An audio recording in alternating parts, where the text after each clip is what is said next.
Whisper of Wind, audio story by Silke Chambers. Take a walk in the woods with Charity Christie and discover the unsettling history that follows her there. Please subscribe and hit the like button to support me in offering more audio stories for your enjoyment. And now for the story. It was the eyes, the transparent look of those pale blue eyes, that should have given her the idea that something was amiss. But at the time, Charity's visit to the park and the few minutes playing with the children was just an afternoon pleasantly spent. Charity snuck away for an after-dinner walk with Sparky, her aging fox terrier. The crunching of leaves underfoot, the scent of a faraway bonfire, and the bracing air were some of the pleasures of autumn, her favorite season. Wearing a sweater against the chill, she took lengthy strides along the gravel path of the wooded park, Sparky lunging on the leash after a chipmunk or squirrel. Presently, they came upon a narrow trail that veered off to the side. She usually remained on the main path, but Sparky was intent on a scent he was following and pulled hard to the side. Charity followed him onto the divergent trail. It ended into a clearing. A pavilion came into view, and some old playground equipment. There was a tall, rusty slide and one of those old-style merry-go-rounds that kids used to push each other around on, faster and faster, until all would fall off. Laughing, dizzy, and a little sick, it listed to one side and played a mournful whine as the breeze disturbed it. Approaching the pavilion, Charity observed it was devoid of any tables beneath the sturdy wooden roof, and merely had a lonely bench outside the stone half-wall.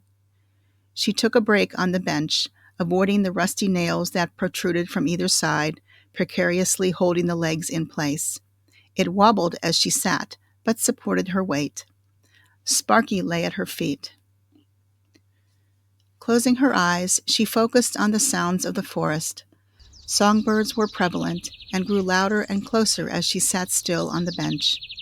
There was the caw of a crow, the funny two-beat buzz of a nuthatch, and the distant melodic calls of a robin. She even heard a woodpecker at work, steadily drilling in search of insects. Upon close concentration, the chirp of crickets could be heard, as well as the whine of a mosquito quite close to her ear. She opened her eyes and slapped at the mosquito, and was startled by the presence of two small children peering shyly at her from within the brush on the other side of the clearing. Sparky sat up at attention. "Hi," Charity said, giving a friendly wave. The girl, who was the younger of the two, grinned broadly and pulled her brother by the hand. Her blonde pigtails bounced behind her as she trotted to the merry-go-round and scooted onto its rusted surface. Patting a hand next to her, she said, "Come on, Tommy." Tommy's gaze was fixed on Sparky, however. "Look, Penny, a dog." He advanced warily. Penny bounced off the merry-go-round and rushed past her brother. Sparky gave a lunge at the leash and let out a series of yaps. Charity hauled him back. "Sorry," she said, holding out a cautioning hand. "He's not friendly. Better not get too close." Penny stood just out of reach, her finger in her mouth, eyes cinched. Tommy reached for her hand. "I'll push you on the merry-go-round, okay?" After helping his sister get settled once again, Tommy grasped one of the curved iron dividers and pulled, taking a step in a clockwise direction. Charity watched him struggle with the contraption for a moment. Penny rocked back and forth on her seat, and her gingham dress shifted beneath her. "Come on, Tommy, pull!" Charity tied Sparky's leash to the leg of the bench and trod to the merry-go-round. She placed a hand on Tommy's shoulder. "Why don't you get on too? I'll push it." He looked up at her with eyes as blue as the autumn sky, deep blue, almost matching his denim shorts. He gave her a winning smile and clambered on. "Not too fast, she gets sick." Taking hold of the cold metal bar, Charity pulled. It gave a grudging motion as she coaxed it to life. Once moving, it revolved more or less freely, whining rhythmically as she turned it around and around, keeping the pace slow. After several turns, her legs and shoulders began to ache. "I need a break, kids," she said, moving toward the bench. She pointed to the sturdy metal slide. "Why not go on the slide?" Penny's eyes got wide, and she shook her head, her pigtails flipping back and forth. Tommy helped her hop down from the merry-go-round. "We don't go on the slide." Looking to the opposite side of the area, past the pavilion, Charity wondered if there were any grown-ups about who would claim the children. Surely they weren't in the woods all alone. "How old are you?" she asked. Tommy pointed a thumb toward his chest. "I'm 7, and she's just 5. Penny stepped forward. "Today's my birthday." Her smile illuminated her face. Or was it the sunlight, sifting through the branches, that lit her eyes, so pale and clear, so pale like her pale hair and her pale skin. At that moment, she seemed almost to disappear beneath the harsh sunlight.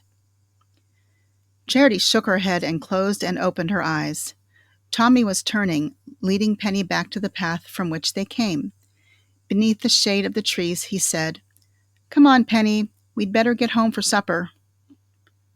"Do you have far to go?" Charity said, standing and moving toward them. "Nah," Tommy said. He pointed toward the path. "Just out of the woods, that way." A housing development built in the 50s bordered the woods, Charity knew. It was comprised of single-story slab homes and a few Cape Cod-style houses, and went up quickly in those years to accommodate the growing limestone quarry industry in that region. It wasn't far, and presumably the children were used to going back and forth on their own. "Be careful," she said, reaching for Sparky's leash. She heard Penny say something and looked up. "What? Come back tomorrow?" the little girl said. Charity smiled. "I can't tomorrow, but maybe another day." She untied the leash and headed for the main path. "Bye," she said, turning to wave. But they were already gone, a whisper of wind in their wake. Charity peered toward the opening where the children had just left. No sound of them working their way past the brush, or laughing, or even talking could be heard. There was a disturbance among the foliage, despite the torpid air. Then the leaves were still. She strode to the area where she last saw them, on the opposite side of the clearing. The path was overgrown with tall grasses, bramble bushes, and seedling trees. No more than a deer path, really. Sparky was silent during this investigation, hanging back on his leash, his tail tucked under. When she turned, he tugged her all the way to the main path. Leaving the woods, Charity approached the park office, remembering she had to make a reservation for Jeremy's 18th birthday party at the end of the month.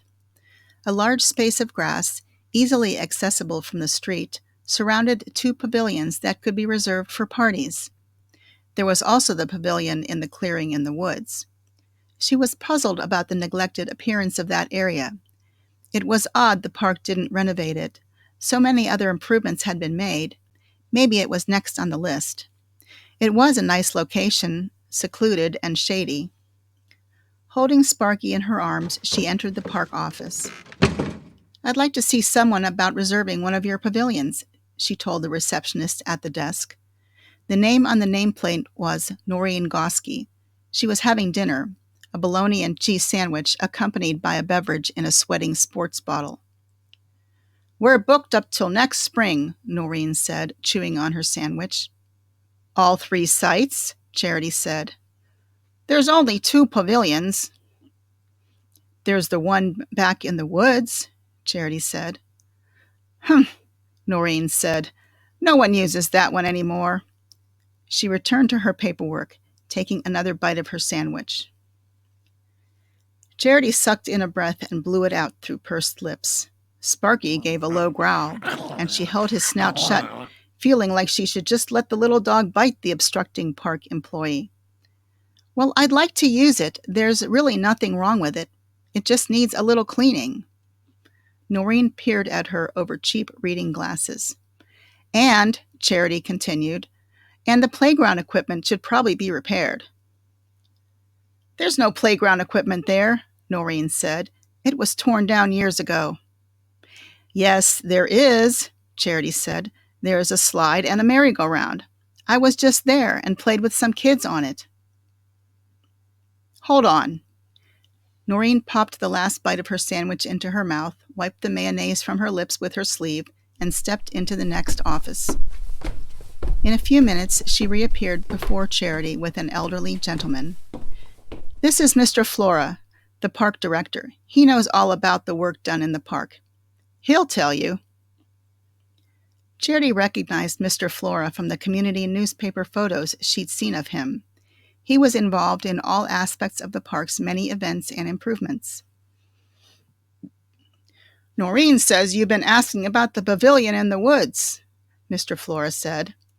We don't rent that one anymore. It's been on the list to be torn down for 2 years now. Problem is, the money is always needed for some other job. But it's finally on the schedule for next week.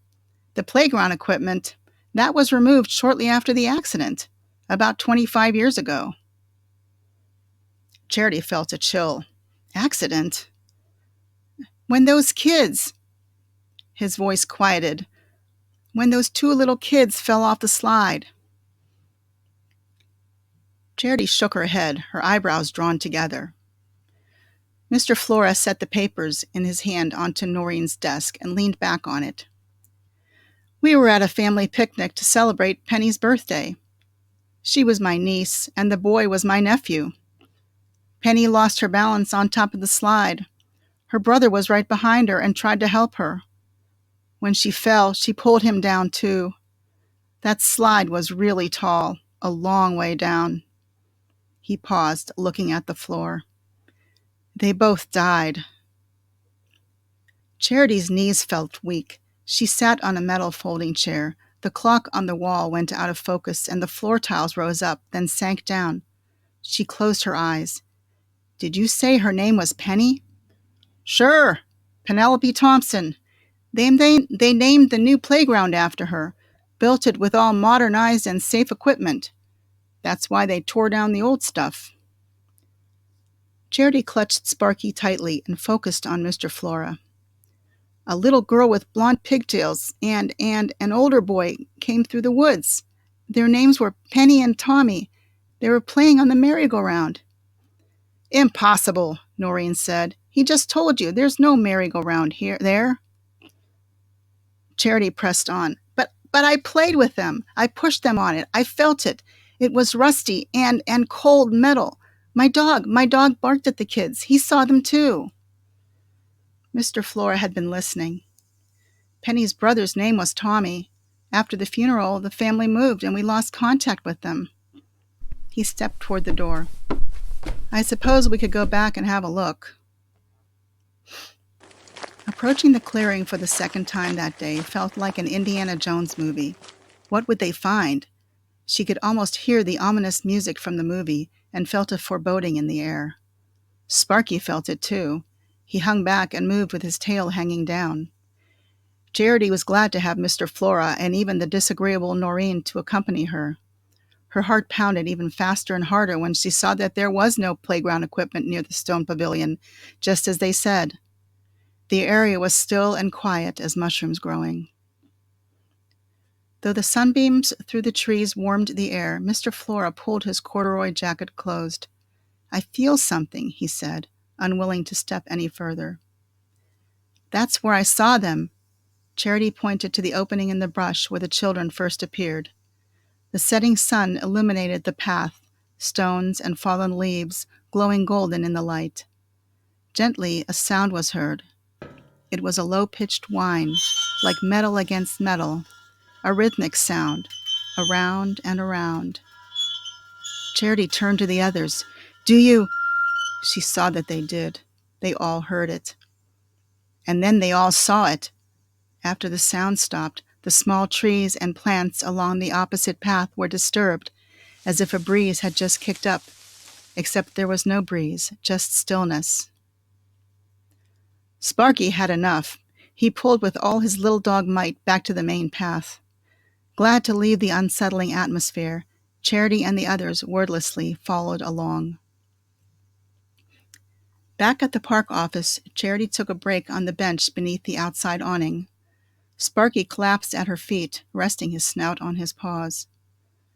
Mr. Flora sat next to Charity, leaning forward, elbows on his knees. At length he said, "I know what's happening." He looked up at Noreen, resting against the doorframe. "It's the anniversary of the accident. Today is Penny's birthday, October 2nd. Noreen took a drink from her sports bottle and wiped her mouth with the back of her hand. So she came back?" He shook his head. "I don't know." He turned to Charity. "What do you think?" There was a long silence as she sat, thinking. Was this an annual event at the anniversary of their death? A chance to have some fun just one more time? "You said the pavilion will be torn down next week." "Supposed to," Mr. Flores said. "After it's torn down, let that area grow over," Charity said. "Let it go back to being woods again. Then maybe their spirits will be at peace." Mr. Flora blinked and nodded slowly. Yes, perhaps then they will rest." He stood and held out his hand, helping Charity to her feet. Noreen went into the park office. "Do you still want to have your party here?" he asked Charity. She gazed toward the forest, darkening in the twilight. She couldn't even see along the main trail, only 50 feet away. Looking behind her to the grassy plot of land with the other pavilions, she said, "One of these will do." "Come next week," he said. "The other girl will be working. She should be able to arrange a date for your party." Charity smiled, grateful. "Thanks." He gave a nod and entered the park office, closing the door behind him. Charity strode to the street and headed home, the setting sun following her. A sound followed her, too. A rhythmic, whining noise rode on the breeze behind her. "Come on, Sparky," she said, tugging on the leash. She quickened her steps and hurried home. I hope you enjoyed Whisper of Wind, audio story by Silke Chambers. Please return often to my YouTube channel for more audio stories, and visit storiesthatinspire.com to find a selection of novels in ebook and paperback versions.